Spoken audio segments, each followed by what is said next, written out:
Dahil sa epekto ng krisis sa Middle East, naging sentro ng talakayan ng pampubliko at pribadong sektor sa lalawigan ng Cebu ang agarang solusyon sa mabilis na pagtaas ng presyo ng mga bilihin. Si Aileen Navarro magbabalita. Agad naman na tumugon ang Cebu Provincial Government, Cebu City, kasama ang mga negosyante sa pagbuo ng mga hakbang upang maibsan ang pasanin ng mga Cebuanon sa epekto ng krisis sa Middle East.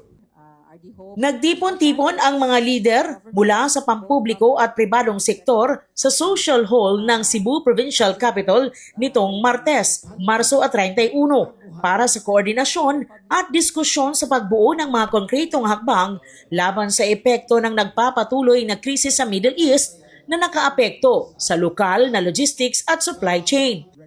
Isinagawa ang Cebu Logistics and Supply Chain Convergence Meeting kung saan dumalo ang mga kinatawan mula sa iba't ibang sektor tulad ng Cebu Province, DTI Region 7, Cebu City at Cebu Chamber of Commerce and Industry. Binigyang diin ang patuloy na pagtaas ng presyo ng langis at mga pangunahing bilihin na direktang nakaapekto sa gastos ng transportasyon at distribusyon ng mga produkto. Ipiniliwanag na ang logistics ay isa sa mga pangunahing dahilan ng pagtaas ng presyo sa merkado. Sa kasagsagan ng diskusyon, nagbigay agad ng commitment ang Cebu Ports Authority na magkakansila at magdidiskwento ng mga bayarin sa pantalan at ng Bureau of Customs na i-lift ang truck ban sa susunod na linggo upang mapabilis ang daloy ng kargamento. Dahil dito, magiging tuloy-tuloy na ang pagpasok at paglabas ng mga truck anumang oras na inaasahang magbabawas ng delay sa delivery. Magdudulot din ito ng mas mababang gastos sa logistics dahil mababawasan ang waiting time, fuel consumption, storage at labor cost na makakatulong sa pagpigil sa pagtaas ng presyo ng bilihin. May iwasan din ang congestion sa labas ng port kaya mas magiging maayos ang daloy ng trapiko sa paligid. Sa kabuuan, magreresulta ito sa mas stable at tuloy-tuloy na supply ng mga produkto sa merkado. Ayon kay Cebu Governor Pamela Baricuatro, magtatatag ng Emergency Operations Center o EOC ang binuo nilang Cebu Uplift Committee upang tugunan ang posibleng epekto ng mabilis na pagtaas ng presyo ng gasolina at bilihin. Layunin nitong palakasin ang koordinasyon ng gobyerno at pribadong sektor para mapanatili ang maayos na supply chain at makontrol ang mabilis na pagtaas ng presyo. Nilinaw rin umano ni Energy Secretary Sharon Garin na may sapat na supply ng bigas at langis kaya hindi kailangang magpanik ang publiko. Base sa impormasyon mula kay Energy Secretary Sharon Garin, may panawagan si Governor Baricuatro sa mga Cebuano. Panawagan, based on the information from our secretaries this afternoon, no reason and dili kailangan mo panic. Kay naatay enough rice, naatay enough fuel, and we're looking for ways unsaon nga dili kaayo mosaka ang presyo.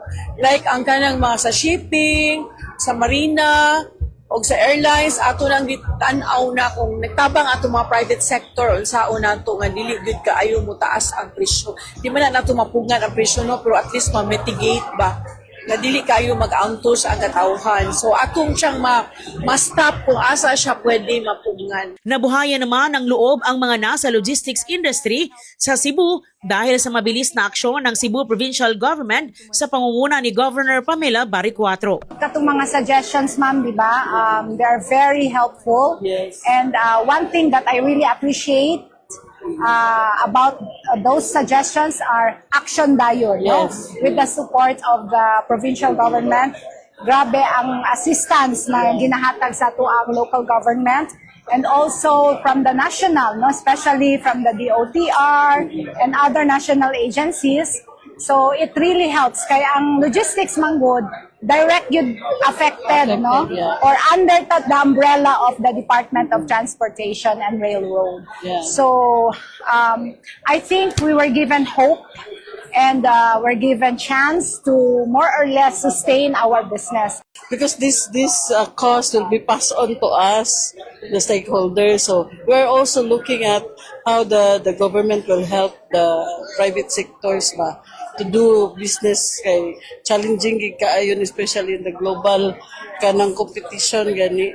Ang uban na mo mga clients will move to other countries because of this cost. So, dako jud kay tabang, especially gi-streamline ilang mga cost ba para di pud mapason sa mua.